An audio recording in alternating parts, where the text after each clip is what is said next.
How's it going, people? Welcome back to my channel. We've obviously got some Arsenal news today, and as always, it's not the most exciting news at all. We've re-signed David Luiz for another year, and I will get into that shortly, believe you me. We've re-signed Soares from his contract at Southampton came to an end, so he's on a free. Pablo Mari, 8 mil. We've made that loan permanent. And we've made the Dani Ceballos loan until the end of the current season, which looks to be the end of July. Now, I say not the most exciting news because plain and simply it's not. Plain and simply, the David Luiz one in isolation astounds me. I literally can't believe we've triggered that term in his contract for the year extension. Especially after the City game, let alone after this season. But after that City game, on top of things, it's like, why? What has he brought to Arsenal Football Club all season apart from something to laugh at? Don't get me wrong, he is our best ball-playing centre-back. Yes, he is. And if you watch my match previews throughout the season, I've selected him more often than not. I did really want to see him in defensive mid. It didn't happen. Actually, the one time it did happen, I think he came off early because someone else got a red card or something happened that game. I forgot what happened, but that's not saying much. He's coming from winning it all in terms of club football. He's coming from experienced Chelsea sides, PSG sides. He's coming to ideally exude some leadership, be a role model to the rest of the side. Instead, he's been the complete opposite. He's been one of our biggest liabilities at times. He's made certain sections of this fan base turn back to Mustafi and say we might as well keep him. Like this fan base forgets so easily. We need rid of them all. Mustafi, Luiz, Socrates, Holding, all of them. Chambers is injured, so it's going to be difficult to get rid of Chambers, but he will be next.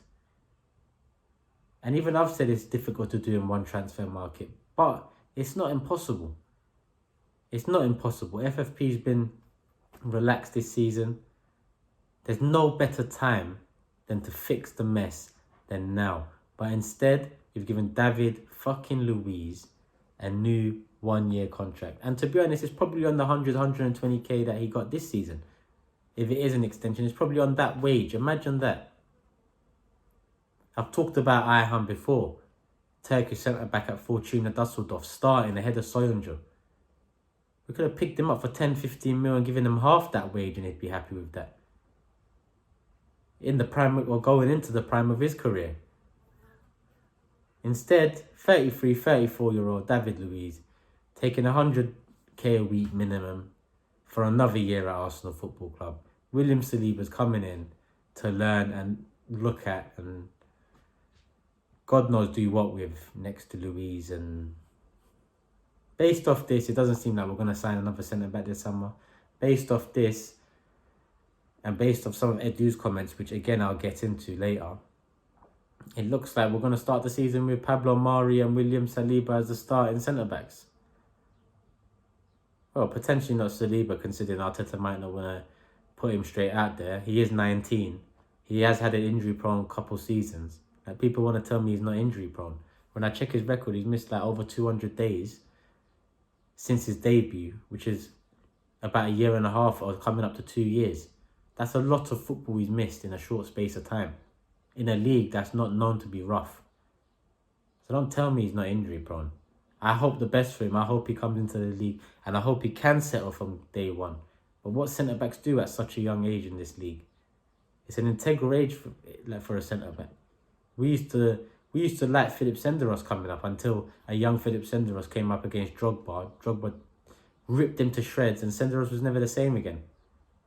Like, let's not erase history and forget some of the mistakes we've been making as fans to look past the stupidity of our board and stupidity of the structure we have in place. It doesn't make sense that Saliba's coming in to be the main centre-back if that's what they're planning to do. And it doesn't make sense if Saliba isn't coming in to do that and we don't sign a new centre-back. David Luiz, 2019-20, conceded 4 penalties, clear. Top of the league there. Received 2 red cards, joint top there. What a role model, what a leadership. Penalty once every 53 games for Chelsea, but once every 6.5 games for us. What's going on? Red card once every 160 Premier League games for Chelsea, but once every 13 games for us. Yes, I know it's a short space of time. Yes, I know Arsenal are fucking shit right now. But he hasn't come and improved things. He's only made it worse. Let's be honest. He's only come in and made it worse. Certain times as an Arsenal fan, you think, can it get any worse? And yes, it can. You return from lockdown, eager to see some new football, eager to see your team back in action. And not just 1, but 2 games later, the life is sucked out of you. Then you wake up on a beautiful, beautiful Wednesday morning to the news that David Luiz has re-signed for a year. Yeah. On top of 2 other extensions that I'm not that against them. And I'll get into why soon. But David Luiz, 120k a week, 33, 34 years of age. We all know what the problem is. We all know it's not going to change until he sells up and moves on, if he ever does that. But I'm not going to stop talking about the real problem, and that is Kroenke. People are going to say it's Raul now, it's Edu now, and some of Edu's comments, some of Arteta's comments after that City game back in Luiz, like, they need to take it easy. I can't lie to you. They need to take it easy. Because I'll remember these quotes, and that's something you shouldn't be, Edu especially. What he come out with today is, what it is a clear indication that they don't give a shit about the fan base and what we think. Edu included now. He put his name to that. Yeah? Same way Wenger put his name to so much of Kroenke's shit over the years that it tarnished him. If he can tarnish Wenger, in my opinion, Edu. Who's Edu compared to Wenger? Wenger's a king at this club. But he went out for Kroenke. Edu's going to do the same thing. Let's get into Edu's comments. I was going to talk about Soares and Mari, but let's get into Edu's comments quickly. I'm just going to read it out and then, give my thoughts as we go along. So Edu said, I am really happy that we will have these players in our squad for the future. They have been part of the long-term technical plan Mikel and I have developed. They bring the right balance to our squad. Now, listen, the technical plan Mikel and I have developed. Now, when I look on Twitter today, I see Mikel Arteta's getting a lot of stick. And that's not right. That's not correct. Yeah, anyone that watches this channel and agrees with me more often than not needs to understand none of this is Arteta's fault. Yeah, none of it. Even if, and which I do believe they created a technical plan, you can only create a technical plan off the back of the resources given to you. You're not creating a plan like that. The way Edu has put that and the way Twitter has perceived it is like Arteta could have planned for Upamecano or Konate and someone else big. You can't plan for that if you're not given the resources to get that. If you're not given the correct platform to get that. And Arteta clearly hasn't been, and it was clear that he wasn't going to be. No manager would have been given that. Because nobody cares at the top of Arsenal Football Club. And what's left below the people that don't give a shit is a pile of shit in itself. Because we fucked it up with wages and transfer fees and ignorance, plain ignorance on the footballing side of things. Overbuying in certain positions, not buying enough in other positions, giving wages wrongfully all across the squad. Don't get it twisted. I talk about Mesut Ozil on 350k a lot, but Luiz on 100, 120k joke thing. Kolasinac 130k joke thing. Mustafi Socrates on 95k or whatever they're on joke thing. Like all of them. He goes on to say about Luiz, David is really important for us. He has played most of our matches this season and has been important for the team. His passing, his communication with the team on and off the pitch, he helps everyone. Now that's bullshit. That's bullshit. David is really important for us. How? Explain that, Edu. How has he been important for us? Most red cards in the league, most penalties conceded in the league. He has played most of our matches this season. What kind of a thing is that to say? I expect our players to play most of the matches this season. Of course, injuries are a possibility, but I expect most of our players to play most matches. That is not a credit. It's not a pro. It's been important for the team. Yeah, right. We'll move on. About Mari, he said, with Pablo, we're all disappointed he got injured at Man City. Since Mikel arrived here, he was asking for a centre-back who was left-footed. And that makes sense to me. That makes sense. If you're looking to play at the back, if you're looking to have a proper structure and play proper football in this day and age, then you need a left-footed centre-back and a right-footed centre-back. So that makes sense. Arteta's request there makes sense. Whether it's the player Arteta wanted, probably not, because our hands are tied behind our back in terms of finances. But it is a left-footed centre-back, and like I said, I'm not that against signing him up. He goes on to say, we were really pleased with Pablo, his behaviour, the way he's training, his mentality and his quality. Unfortunately, he has that injury, but of course we are really happy to keep him for the future. Alright, cool. I'll give you that. Cedric is also going to be an important player. He has been unlucky with injuries, but he's also close to being ready and gives us more strength in the right back position. Again, if your hands are tied behind your back, Arteta, and you requested Soares, I understand it. I understand. If we have no money, this is what a manager has to do to try. I get that. But it's not his fault.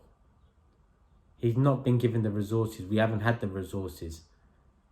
And if any season, as an owner, you want to show how much you care, then it should be this one when FFP is relaxed. Yes, I know there's been a financial meltdown across the world, but the billionaires haven't really been as affected as the other guys. Let's be honest here.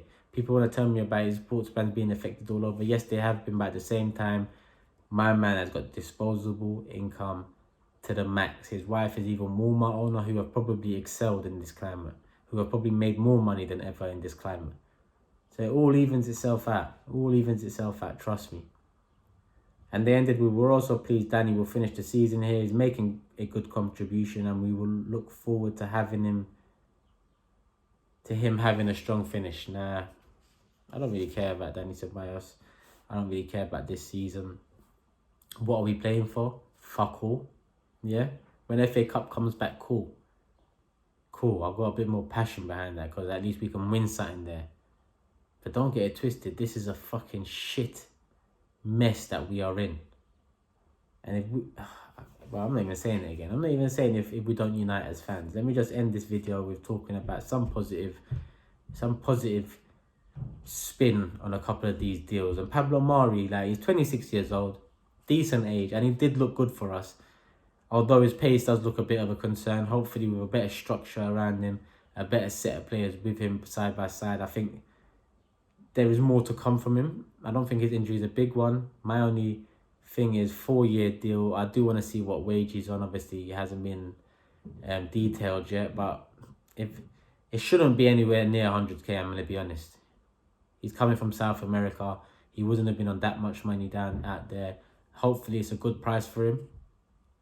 But let's wait and see. At face value, 8 mil, left-footed centre-back, composed on the ball, can pass, has passing range. Obviously, a bit slow for the league. I'll take that. But we need, like I said, we need to get rid of all 5-6 centre-backs and bring in 5-6. So he'll be one of the 5 that I want replacing this fucking backline. And Cedric Soares, I know with him, 28 years of age, turning 29 in August. Coincidentally, they both have the same birthday, if I'm not mistaken, 31st of August. But Pablo Mari turns 27 and Cedric Soares turns 29. So to give him a 4-year deal, again, I need to see the wage, because what we done with Kolasinac that year when we got him on a free is give him 130, 140k, and I can't lie to you, regret it till this day. Like I said, it's not just Ozil's contract that man regrets. There's a few contracts in this team that are fucking up everything. And the sooner they go, the better. But instead of letting one go this season, David Luiz, we re-signed the fucker and I'm going to pay him off for another year. I wouldn't be surprised if next season, towards the end of the season, he says, I'm going back to Chelsea to be coach, or some bullshit like Petr Cech did. I wouldn't be surprised at all. Yeah, with Soares, like I said in my video in January, I was a fan of him. Like, I did like him at one point, and he would have been someone I did want to take. He has won the Euros. He was a big part of that squad. He has performed well for Southampton over the years. Obviously, as they changed manager, he fell out of favour. He also didn't. He also wanted to test himself at the next level, and I think that probably caused him falling out of favour. His focus probably wasn't there. He went on a loan move to Inter last year. He obviously went on to loan to us this. In the long run, I'm going to judge Mari and Cedric Soares next season as it goes along. I'm going to judge them signings for what they are. A free transfer and 8 mil. For depth, cool. For depth, cool. They might even impress us and be an integral part of the first team. But these ain't things to announce with aplomb, with like you've done something, yeah? Because that David Luiz one really tarnishes the whole shit and goes to show that we haven't changed as a football club. We haven't changed as a business. And that's that is the priority. Until we change as a business and we put the football first, we're going to do fuck all. Because as a business, all we put first is money. And the further and further away we get from Champions League football and in turn Europa League football, the less money we're going to get. And it's fucked to say as an Arsenal fan, but that's what might need to happen. You know? All I want to see is ambition that matches either how much we pay for the tickets and to go see our club. If you bring that down and come to reality and really bear the truth, yeah, we're not even a top 4 club or near a top 4 club anymore. So start charging fans appropriately. Admit and hold your hands up as a club and say, this is where the level we're at now. And maybe my expectations will come down with it. But the way I see it is we're still getting charged top dollar. Our owner still doesn't give a fuck about it. And we're not even getting the answers that we as fans deserve to get. Like, I don't know what more to say. Until this fan base unites, like I said, Arsenal Supporters Trust, AFTV, We Care Do You, the Black Scarf Movement, all of them groups within the Arsenal fan base, until they all unite and there's one voice coming out, one voice, then Kroenke can do what he wants with this club, because worldwide we've got enough fans for now that will appease him financially. It is what it is, people. Obviously, let me know in the comments what you guys think. Obviously, again on Twitter, I don't see many positives about Mari and Soares. Obviously, I understand that with the David Luiz frustration taking forefront for me too. But when I delve deeper into it, Cedric Soares and Mari could be good signings in the long run. 4 years for Cedric typifies Arsenal's mismanagement over the years, and the extension for David Luiz typifies Arsenal's mismanagement over the years. More of the same there. In turn, you'll see more of the same on the pitch. Big summer ahead. Big summer ahead. Are we going to do anything? Probably not. Let me know in the comments if you think we will. And I hope you're right. I hope you're right, people. But love for sharing the last vid. Continue doing what you did, because I don't know how that vid got the views it did. It just popped up out of nowhere. So whoever shared it, appreciate that. Continue liking. Instagram, Twitter, Turkish LDN. Add me up on there. Tomorrow morning I'll release the Southampton preview. It was meant to be done today, but what great news we've woke up to and had the pleasure of reading today. But love, people, I'm out. Love.